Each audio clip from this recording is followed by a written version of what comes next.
Hello, everybody, and welcome to the first inaugural episode of Straight to the Points. We're glad you're here. We're going to have a very lively discussion, talking all things location and straight to the point. We have no better guests than the three gentlemen who are joining me on this podcast today. I'll have them introduce themselves first. Mr. Drake Bauer from Fleet.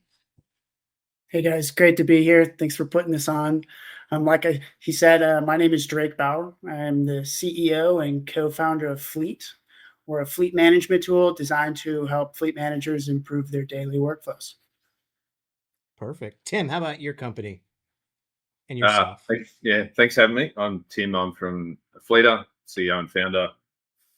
We're an agnostic platform that connects and cleans mobility and safety data. Easiest way to explain this is like the plumbers and cleaners of the fleet data world. Excellent. And last but not least, Mr. Lucas over at Kestrel Insights. A little bit about yourself and Kestrel. Yeah, absolutely. Thanks, Adam. So Lucas Schorer, founder, CEO over here at Kestrel Insights. We're all about everything geofencing. Really, our goal is to advance the understanding, utilization, and the impact of geofencing in the logistics and supply chain world. Perfect. Well, today we're going to have a really good conversation about all things near and dear to my heart, and that's the world of logistics. My name's Adam Robinson, and I'm from a marketing agency called the Robinson Agency. We help supply chain and logistics and freight technology companies kind of tell their story and make sure that they can be seen. And today we're going to drill a little bit further down into the world of logistics and specifically talk about assets. Now, we've all heard about Apple, key tags where you can find your stuff. We all have the ability to track our loved ones and our enemies on our phone. Enemies? You got enemies on Find My Friend?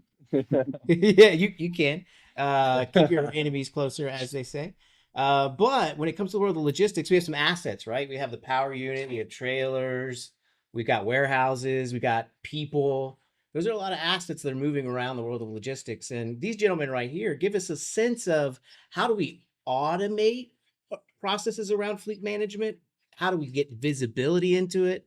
And of course, how do we get some extra data to help drive some efficiency? So we're going to drill a little bit down into location and fleet management and where things are located with this group. So we'll just kind of kick it off with you, Tim. What are some of the common pain points that you're hearing from your clients about fleets in general? And, are they thinking about automation when it comes to their fleets? Yeah, definitely. Like automation's high on the list. You sort of don't have as many staff as you used to, and things have got a bit more expensive, particularly this year. So the more you can automate, keeps your staff happy as well. They don't feel like they're grinding every day. I guess the biggest pain point I've found with not automating for fleets is just the manual entry just causes data errors, and you can make some pretty horrendous decisions on bad data. I've definitely done that in the past. So getting things automated is prime for the cause, and it just helps everyone else around the organisation, keeps the CFO happy, keeps the CEO happy, and just keeps things efficient and optimized. So clean data, that's the first aspect of changing a manual process to a really sound automated one. And of course, from there, Drake over at Fleet, you guys are automating some of those fleet management workflows. Tell us a little bit about what they're challenged with when they do have manual workflows or when they're stuck with the current status quo. Totally. Yeah, I mean, fleet management is a broad category, and where we find automation really driving impact for the business is it's not necessarily at the beginning of the asset's life cycle nor the end, but everything in between. Making up that historical record for an asset takes a lot of work from a fleet manager or their team. And manual data entry, unfortunately, not only causes a big time suck for these individuals, but at the same time, making mistakes on data entry can cost money, making it so much work that at the end of the day, you don't have time to complete all the tasks, are costing business $1,000 in claims and tolls because they're missing these items. and subsequently not freeing up time for the fleet manager to make net positive decisions for the business. If they can spend more time on recovering warranty parts because they can go through those records, they're easy to find, they didn't require manual data entry, and that leaves a pretty big impact. So I think there's a lot of different elements in between there where automating these workflows is a pretty important thing fleet managers need to be thinking about. Yeah, I part of feel those like workflows. Yeah, I, Lucas, go I ahead. started thought there, as Adam. far as your perspective, what do you think? Well, no, I was just thinking about what Drake. You made a comment there about the toll roads. I was blown away when I first heard about like some of the inefficiencies in tracking tolls and how you'd think it was such a straightforward thing, but that it slips through the cracks in so many ways, and how just the small dollars and cents added up can have such an impact. It reminds me of like what's that movie Office Space? They pinch a cent off of every trade. It's like I don't know. Do you guys run into that a lot with on the toll side, Drake? Yeah, so specifically in truck rental and leasing, adjacent to logistics or perhaps the provider of assets to logistics, there's tolling providers that can match by plates. They're not always accurate. Some individuals need to have the device in the car, the transponder. But when it goes back to a renter or driver or a secondary business that needs reimbursement, if your fleet manager or someone on their team is required to export all of these toll transactions, match them to a customer, make sure the reimbursement amount is correct, and then make sure they didn't get charged by play, you end up just not doing that work. One of our customers last month had over $12,000 in reclaimed costs because they were able Jeez. to digitize that process. And they had no idea they were kind of hemorrhaging that money. That's in tolls alone. Yeah. Oh my. Yeah. I was blown away when I first saw the toll use case brought up, and yeah, it's just incredibly interesting. Adam, sorry I cut you off there. No, I mean what Drake's talking about is a little bit like those Rocket Money commercials. If you watch football Yeah. or basketball, you see this Rocket Money commercial over and over. Yeah, and they're over again. everywhere. And you just have it's just like the penny that adds up. The aggregate of that data can show a company how much they're really wasting in money. And Tim, let's get back to the fundamentals of clean data. What are some of these actionable insights that you have helped companies uncover, and what maybe share some examples of what you've seen? Well, if we're talking about tolls, like toll theft is high in North America, also Australia, New Zealand, Malaysia. Haven't seen so much in other parts of the world, but essentially, I take the toll tag out of my vehicle at work and I put it in my own. And not only are you, I guess, stealing from your employer, but when that toll tag is not matched, then there's a matching fee from toll companies a lot of the time. So if they're matching a plate or something like that, they'll charge an extra $3 or $4 to match that. So you just sort of cost goes up and up. Around that theft, there's the fuel theft. Vehicle was over here that was meant to be being filled up, but the fuel station was over here. So what vehicle was that person filling up? That's a big one, particularly in your services industries. And if you've got some of those big heavy transport sort of trucks and machinery, and just in general, people using vehicles when they shouldn't be. So their vehicles are utilized on weekends, or Drake's got the Bobcat from work at his place on the weekend to help bring up some garden beds and things like that. So it's really matching timestamps, what time of use, when it should be used, and then just giving fleet managers insights. So they go, no, that's okay. I don't mind if they take the vehicle on the weekend. That's cool. Keeps them happy. But there's others where it's like you're getting huge amounts of underutilization, overutilization, bad practice, and therefore you're looking at a fair bit of money loss. So just in general for benchmarking for us, like I think it's 14% of fuel transactions are in some way, shape, or form misuse, right? So 14% of your fuel bills,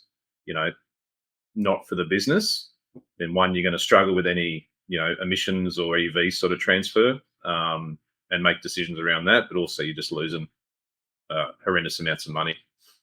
Yeah, you just, you can't control fuel costs, but you can at least mitigate and hedge the things you can control. And there are controllable data points. It reminds me, Lucas, you remember when you were on Shark Tank with TIA, Technovations? Oh yeah, back in 2018, a couple years ago. Yeah. You told a story there about how a couple inches cost $10,000. Maybe reshare that story again, because these pennies can add up, and inches and pennies matter, folks. Yeah, gosh, it was a dog food shipment, and yeah, good memory. It was basically we work in an interesting spot where I feel like when I first met Tim, it was so interesting to see how his approach is, like how you can cleanse all this data. Where we're even a step back now with our geofence of like, okay, where does the data come from? And that's where we kind of focus on, is that initial trigger or data point that creates all these workflows downstream. And so as a lot of these platforms have moved to automation around, drop off, check in, things like that, geo fences are a huge part of that. And so to avoid maybe someone having to be personally there to check you in or confirm delivery, use the geo fence and the asset location to do that. And Tim had the point of like, uh, you know, fuel theft, where the vehicle's here, but then the card's used over here. That discrepancy is big in the geofence world too. And so this team was using circular geofences, which just basically pick a radius and draw a circle around address. We typically see 90 to like 95% waste in those circles because they get so big sometimes, 2-3 mile radiuses. And so they were using these circular geofences to um, confirm arrival. And basically, the circle was too big and it was outside of the locked gate. So the truck was able to pull into the geofence. The system said you're there, and so he was able to check out and leave. And he was parked outside of the locked gate. So the trailer ended up getting broken into, and the dog food stolen. So I'm sure the thieves were hoping for flat screen TVs, and it ended up being a bunch of kibble. But yeah, definitely an interesting story. Well, what we're learning here is that, fleet management is obviously got a lot of opportunity for automation and technology in general. We've Absolutely. got, Tim and Fleetyr, who are really responsible for foundational, fundamental, high fidelity data. Drake is taking that information and using it to help automate workflows. And, Lucas at Kestrel Insights, you are trust but verify with your Polygon geofences. And, as these companies put in these solutions, what's next for them? What's possible? And how does fleet management evolve once automation is in place? Maybe start with you, Drake. Sure. I mean, as we all know, every fleet is very different from one another. And while there might be common pain points that our businesses aim to approach and provide solutions against, it really depends on your structure. For one example, I mean, being able to tie different systems together into one unified UI is kind of like the approach we like to give customers. Give them the magic by not changing any of necessarily the tools or solutions they currently have in place, whether that be telematics or a third-party vendor network or a claims provider or insurance solution. But instead, let's give them one portal where they can access all of those tools and build automations in between, right? And so if data gets entered in this one location, let's bring it through every single one of the workflows. Well, what's that been able to do? The impacts have varied, whether that be cost savings, whether that gives them the confidence to increase the size of their fleet with less human capital behind supporting the number of assets. But like one EV fleet, for example, didn't realize that if they could take their historical charging data, they can turn it back into a carbon offset credit reseller and earn a lot of money on a per unit basis because they had all of this historical charging data. To them, they weren't necessarily incentivized for collecting it, but being able to give their fleet manager more time to understand, hey, this data is readily accessible for us. Oh, hey, you have a partnership with someone who can provide us, in cash for this data, and now I can export it and give it to them and everyone is happy. That's just something that wasn't even on their radar because they were so focused on putting out fires and making sure that all the invoices were entered and the accounts payable had the right numbers for each work unit. Now you can unlock those opportunities by allowing them to focus on what they're doing best, which is, providing the best type of fleet for their company. Yeah, it's interesting. That's It's like like a Maslow hierarchy of needs, Lucas, right? yeah, yeah. It's In order to graduate, you got to start here. In order to get to self-actualized fleet management, you've got to really look at the fundamentals. Now, Lucas, as far as circular and polygonal geofences, we've seen an example from you on how that can lead to lost cargo, lost money, theft, etc. But how have you seen your journey at Kestrel Insights? I remember meeting you 4 years ago. We were talking about FreightWave sonar data and if Kestrel Insights could work with sonar, et cetera. And you've really come a long way. So how have you seen that evolution of fleet management with more technology in place?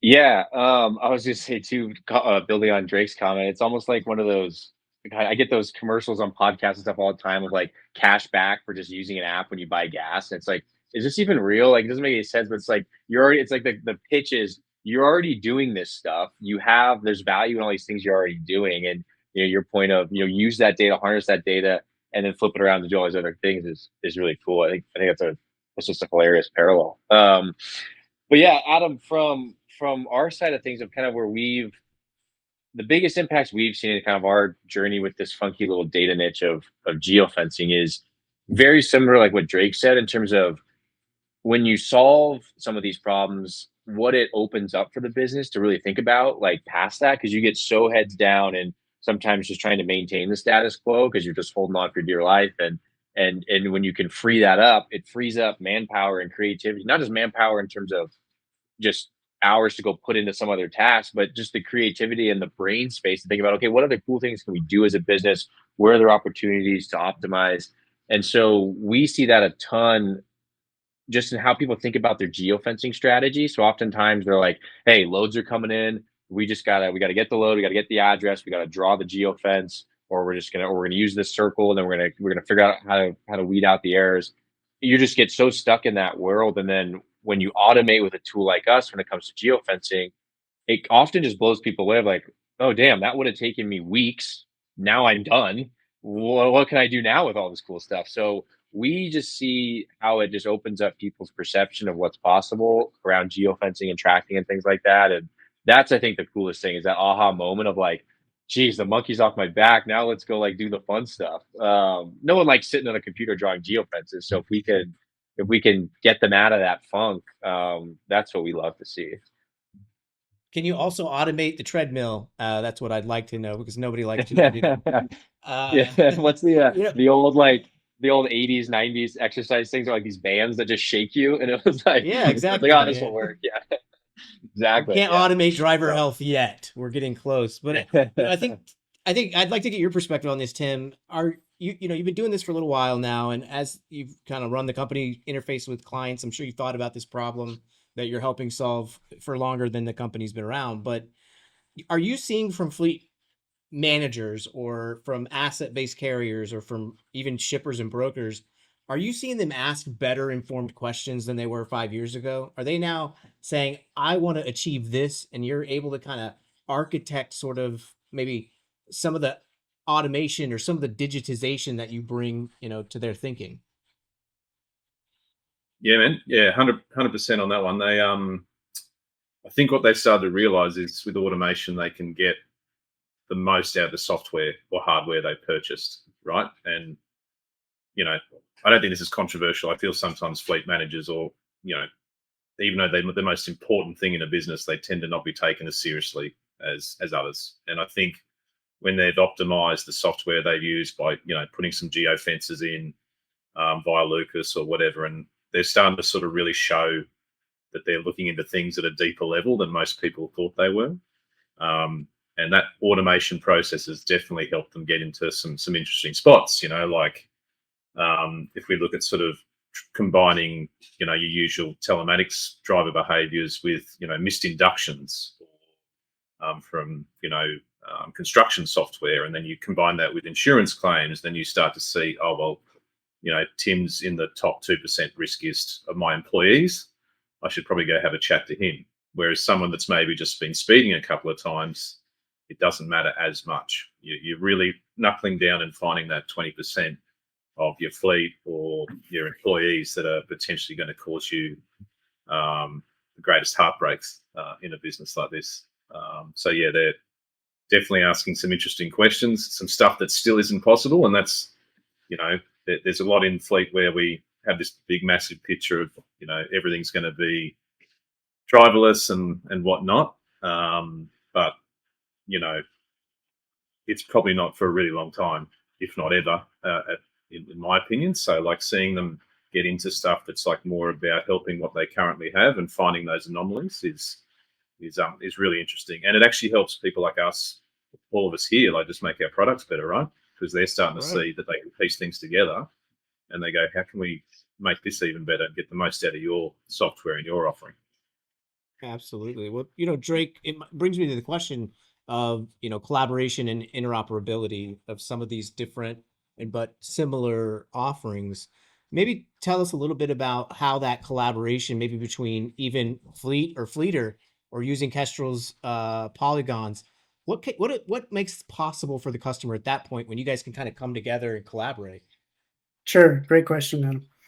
And I think this is probably one of the most exciting times to be a fleet manager, because if you kind of, at least from our perspective in learnings being in this industry, if you kind of look back 20 years ago, you had a large fleet of assets. You likely got to a point where you had to rely on a major FMC or fleet leasing provider to not only give you the beginning of your assets and financing for them, but also they're going to roll in costs for you to have every single one of the services in the duration of that asset's lifecycle handled by them. And then at the end of that asset's life cycle, they would take it away and you would kind of be stuck in this perpetual loop.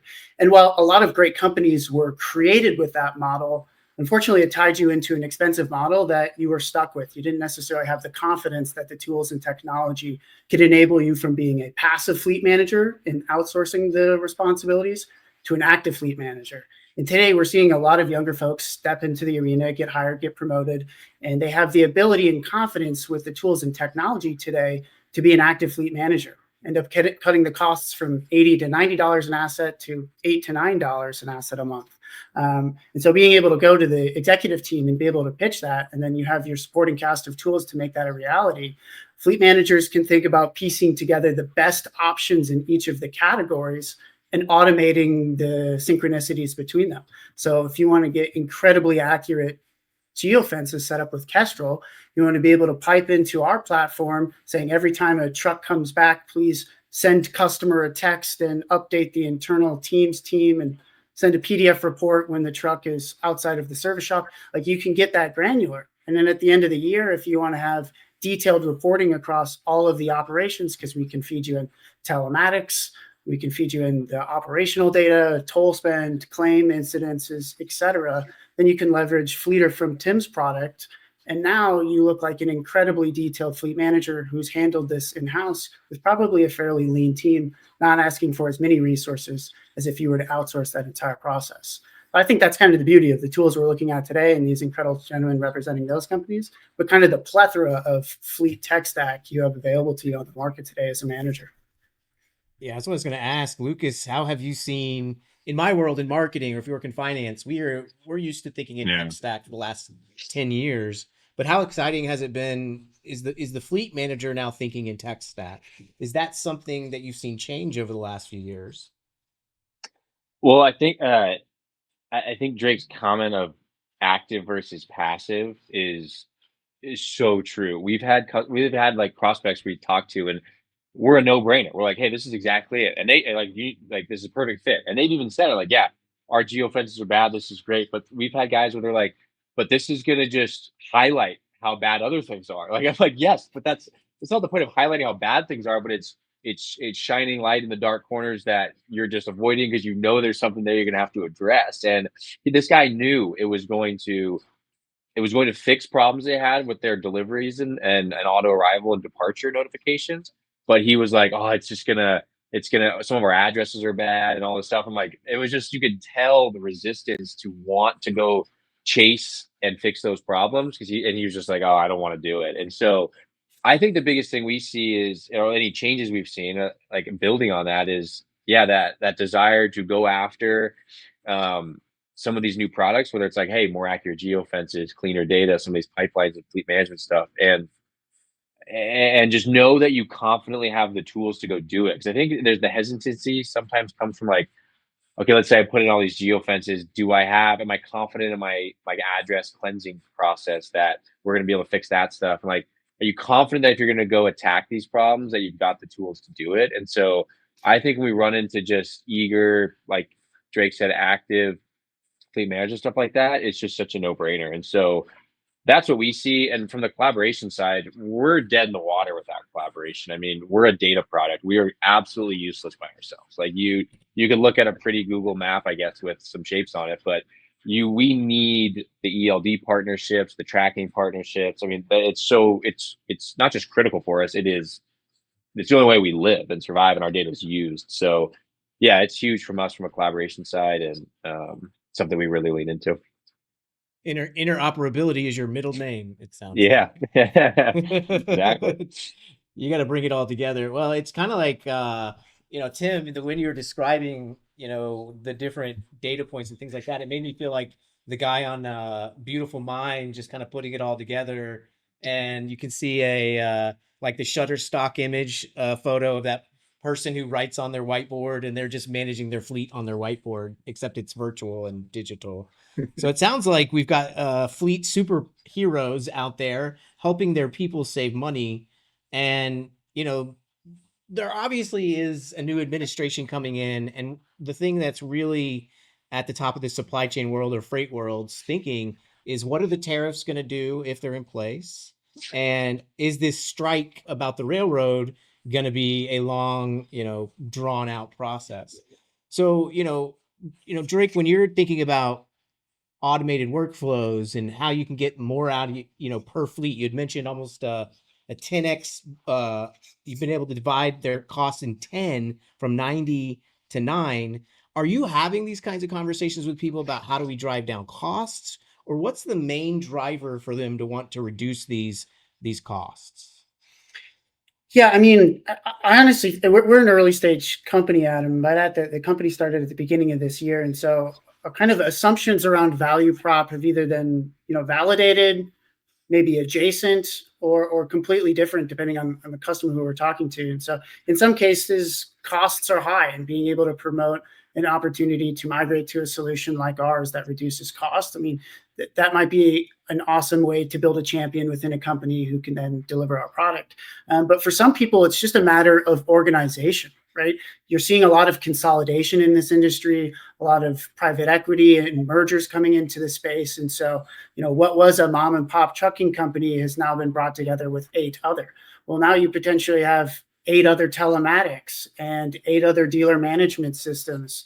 And some do maintenance in-house with their own shop management system. Some rely on a third-party network.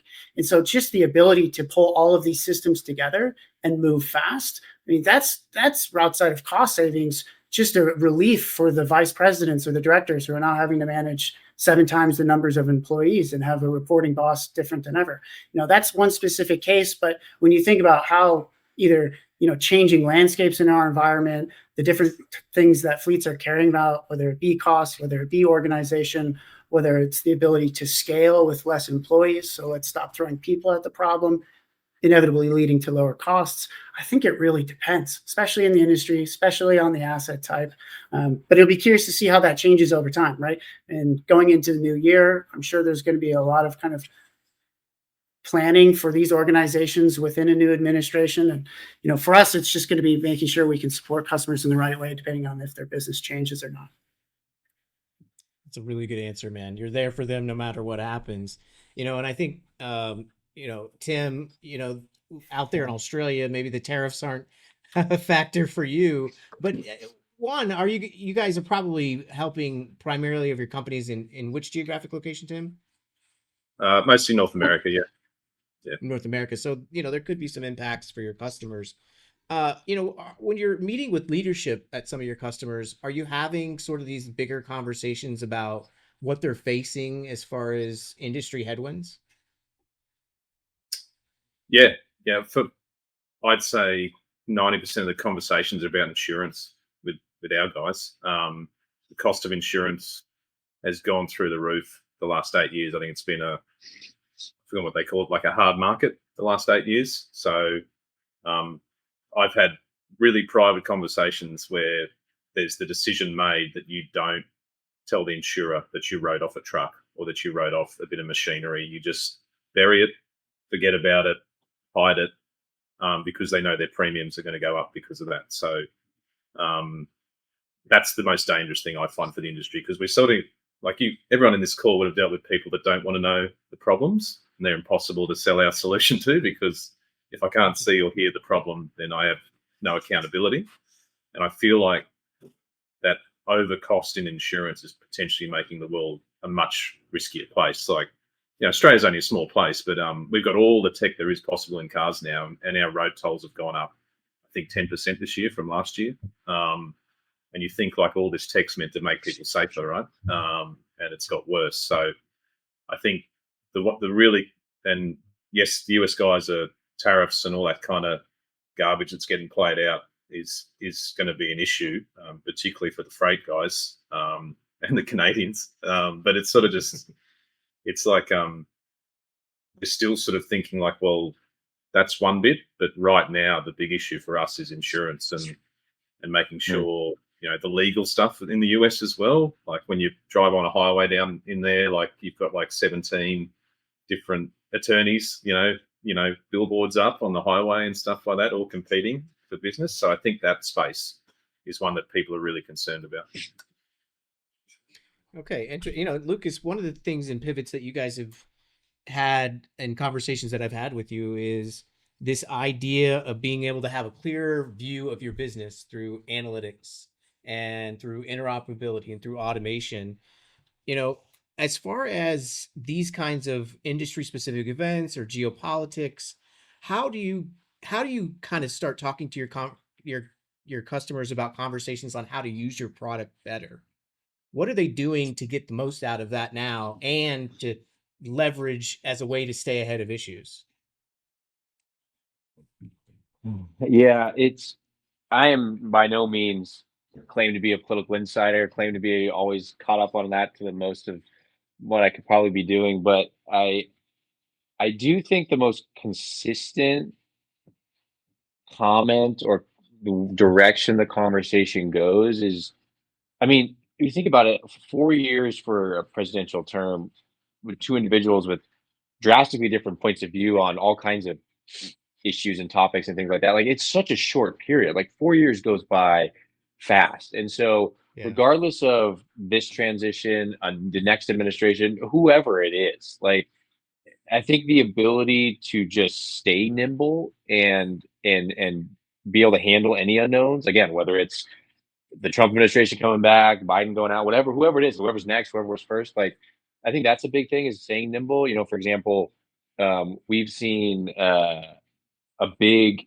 increase in our like electrification data sets. So charging stations, fuel stations, things like that, like kind of how that can play a role. And that's just always been a play though, like whether one administration or not, like just knowing when and where to pull the trigger on that. And teams are always looking at that stuff. So I think just the ability to stay nimble, and we try and pitch that all the time, is like, hey, don't worry about building out a department that handles like where to focus on creating new geofences or building new geofencing data sets. Like we're already 10 steps ahead of you. Like we will always be there for you. We'll always be 10 steps ahead of you, hopefully, because it's all we do.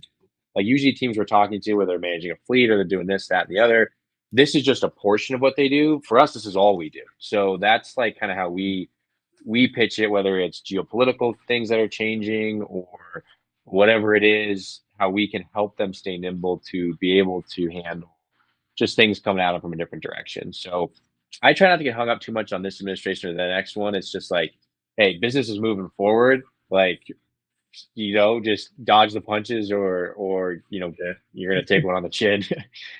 That's right. Well, you don't know what you don't know. And to Tim's point, ignorance is bliss. And some of these folks don't want to hear it. But the reality is that when you apply more technology into your fleet, solutions like Fleetyr, Kestrel Insights, or Fleet, you're probably going to have a better visibility into where your problems are, where your cost drivers are, where your risk centers are. And then you can actually do something about it. And then you can build on top of that and continue to get better and better with your fleet and apply even more technology. And hopefully there's a total cost savings that they're going to realize from that. Now, I would be remiss if I didn't mention this Texas Longhorns hat, right? And so we're in football season over here in America. My Longhorns just lost the SEC championship, which was actually the best thing to happen to us, by the way, because it was a great game. Our playoff path is probably the easiest out of anybody because of that loss. But the reason I'm bringing this up is that sports are a big, referenceable place. Maybe Drake, if you were to talk about Fleet and maybe what its role was on a football team, what would you say it was? Oh, great question. Special teams, quarterback, running back. And by the way, I understand this may not be fair to Tim, so maybe we'll do rugby. Great question. I think for us, we're definitely probably one of the coordinators, right? And well, I mean, you could, if you're on the field, we'd probably pick quarterback, but I think overall being able to give administrative teams the ability to empower managers, empower drivers, empower other individuals on the team who have a responsibility within a business's fleet. And that's probably the parallel I would draw from our platform as it exists today. Yeah, the Tom Brady of fleet management. I love it. Nothing wrong with that. He's the GOAT. All right, Tim, how about you? Either rugby or football, if you know enough American football. What role do you guys play? Yeah, so like in footy over here, you need the basics, right? So you catch, pass, and tackle, right? Everyone has to have that three. And if I'm doing like NFL, I'm trying to.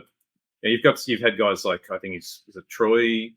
There's a few guys that have played offense and defense, and they have Troy, skills yeah, to tackle, catch, defend. I feel like with fleet managers, particularly like what we were talking about before, COVID came through, it sort of changed everyone's attitude. You got to roll with the punches. And so like when people couldn't get access to more trucks, they just went and bought other businesses that had trucks and things like that. Like people just thought outside the box. So those kind of players in NFL that just can play both sides and then just get off the ground and wipe themselves up and then come to the next game, they're the guys that are probably fleet managers or the fleet industry in general in an organization for sure. Tough and not too fancy. Just get the job done. I like it. If you've learned anything on this podcast, it's all about rugby is called footy. Okay, awesome. Yeah. I love that. So I did a stint. I played a stint of rugby in college, and fast, skinny white guy. They put you on the far away from any of the action. So I was blown away at that sport. I got it handed to me a few times, but it was great. It's impressive. Those guys are fit and they got lungs of steel, man. You got to be, especially when you break it down to sevens. Oh my gosh, I was blown away. So very cool sport. Well, how about you? Where would Kestrel Insights be on the football team, Lucas? Oh gosh, someone who's useless with football. I'm gonna make a different. I'm gonna make a different comparison. I am gonna say, I just watched this movie the other day, but was it Moneyball? Brad Pitt and Jonah Hill. I think we are the Yeah. Jonah Hill. We are the data guys, and I truly believe this that you listen to the data, you look at the data, get the right data in there. You're gonna win a championship. You're gonna get to the World Series. I don't know if they made it to the World Series, the A's, but we truly believe how detrimental having, if you're going to use geofences, why are you using bad ones or inaccurate ones? It just makes no sense to us. We are so passionate about places that we really believe the impact that the right I mean, all of us do here, the impact the right data can have on your operation. And so yeah, I think just watching that movie, the passion he has for it and the belief and just the black and white of, does he get on base? You know, that's truly how we feel about having the right geofencing data sets in there. So yeah, some analysts, some up in the box, or not even in the stadium, that's probably who we are, but the impact it has on the field is just huge. I reckon. Yeah, well, I reckon you guys are Steph Curry's shooting coach. That's what I reckon you are. Yeah, there we go. That's Exactly. good. I'll take that. Well, It's all about accuracy. Before we end the podcast, let's make sure our listeners and viewers know where to find more information about you. Tim, where can they find more information about Fleetyr? Yeah, Fleetyr, FLEETYR.com. We got LinkedIn. We're not too much into socials, but yeah, they're the two main places you can find us. And through our partners, 95% of leads come to us through people like Drake, Lucas, and others. So just ask about us, and hopefully they say nice things. How about you guys over at Fleet, Drake?